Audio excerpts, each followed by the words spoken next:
So today is June 29th, and today I am 10 weeks. So not sure what my last update was because I record a lot of stuff, but I don't always post it because I don't think it's that entertaining. But today I am 10 weeks, and so what happened this past while,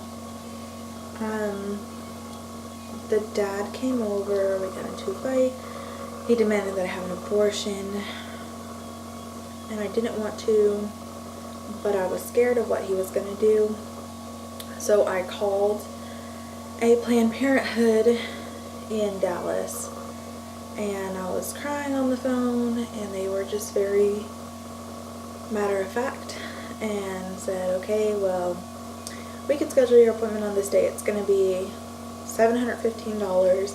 Here's the date, here's the time. Because you're not from here, we'll give you all this information that they read really quickly over the phone. And said make sure you wear two-piece, like a top and a bottom, and panties that you can put a pad in, and you'll be here 5 to 7 hours. Make sure you have someone who can pick you up. And that was it. And even though I was crying and like saying I didn't want to really do it, they just gave me the information and moved on.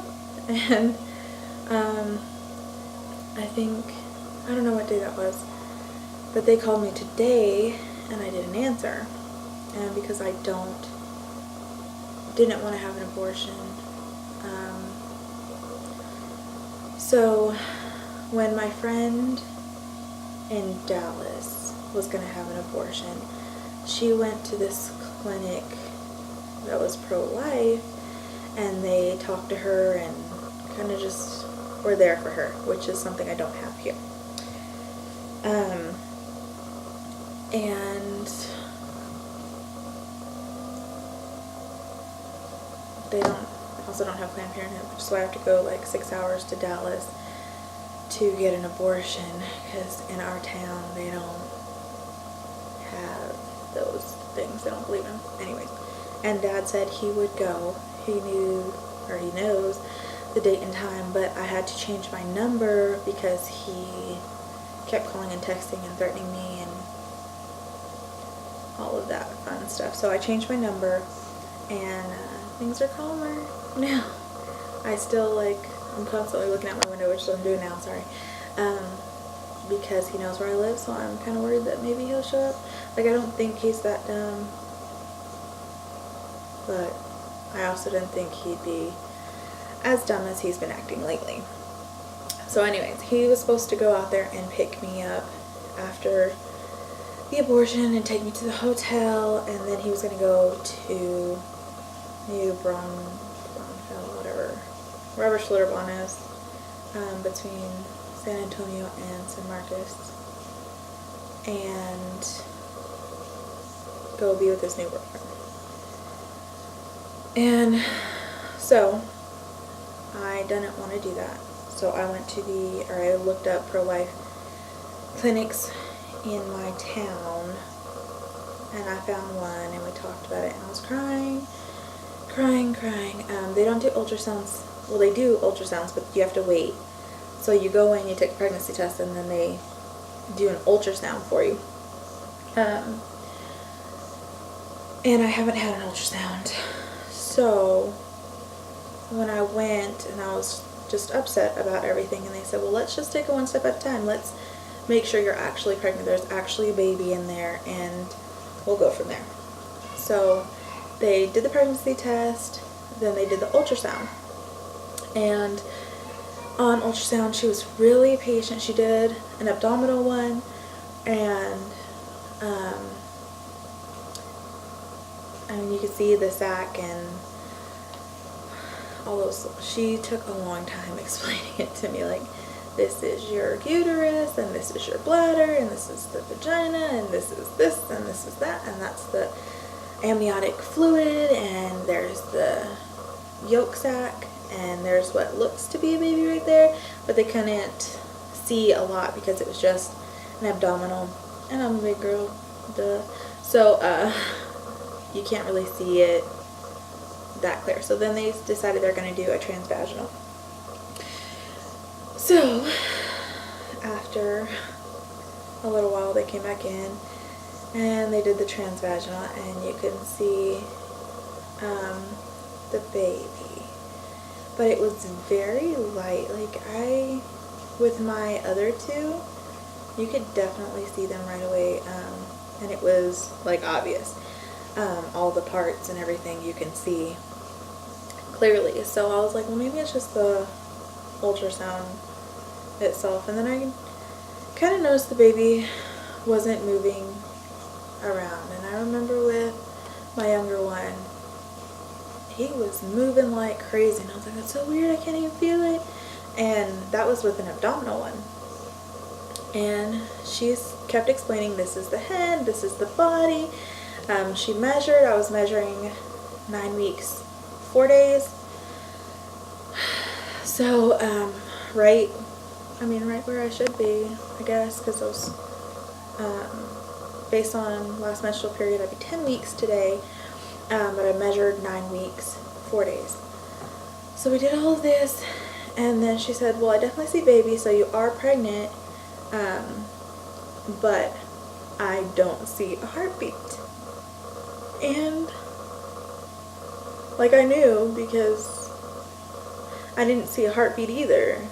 And she was looking for a long time, and she said, well, let's just try some other angles. And she was really nice and patient, but there was no movement at all from the baby.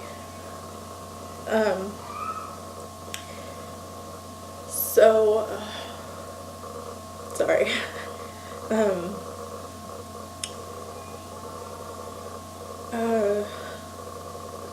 She kept looking. I went in there at 2:30 and I left about 5:15.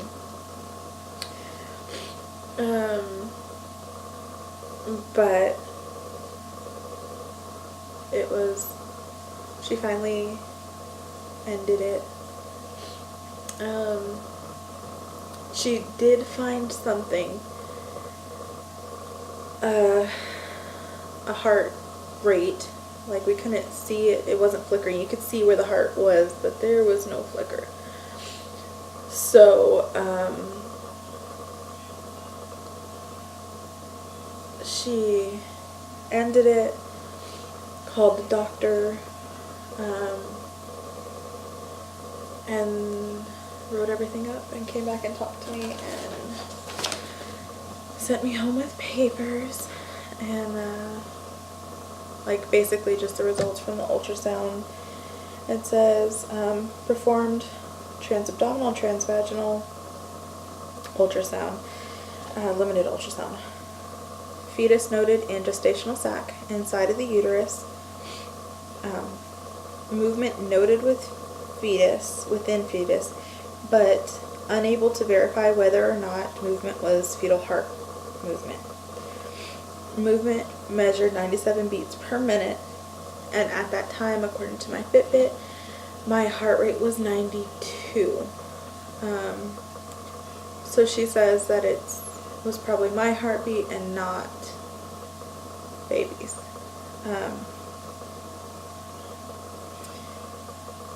And then she sent me home with the signs and symptoms of a miscarriage.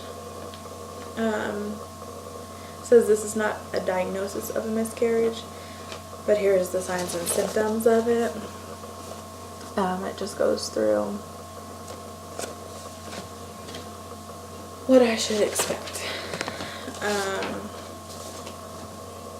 And then just tells me that if I haven't started bleeding, I haven't miscarried, to go in to see my doctor in 1 week, and they will, I guess, do a DNC. And I have been going back and forth about it. Like,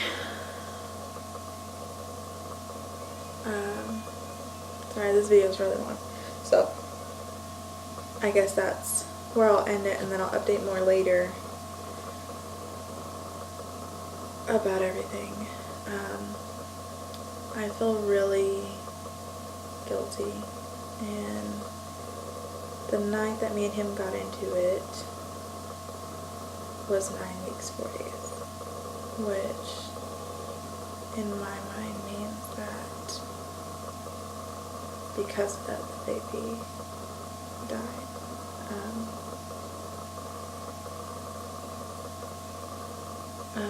Yeah, but that's where I'm at. I don't know what's going to happen from here. I called him and I told him no. I said I changed my number, so if my number was blocked, and he told me as soon as I called, he's like, don't call me from a blocked number anymore, and this is the last time, and all this other stuff. So I just said, okay. I was just letting you know that I went to the doctor. This is what the ultrasound said. And he didn't say anything, and I said, and I have the proof, like all the doctor's notes if you want to see it. I didn't want to argue. I didn't want to go back and forth, so I hung up the phone. And then I took pictures of the reports and I sent them to his sister because I don't have him on Facebook. I mean, now that I think about it, I probably should have unblocked him and sent him, but then like I just didn't want to deal with any of that, so I sent it to his sister, and then I blocked his sister from sending me messages because I don't want to argue. I don't want any of that. I just wanted him to leave me alone, and there's no reason for me to meet him to show him the papers. Like, it's done. Just leave me alone. Go be happy with your new girlfriend and just leave me alone. Stop threatening me. Stop threatening my kids. Stop threatening my life. Just leave me alone. And that's where I'm at. And sorry, this is a super long video. I'll end it here and then I'll update more later. Talk to you later.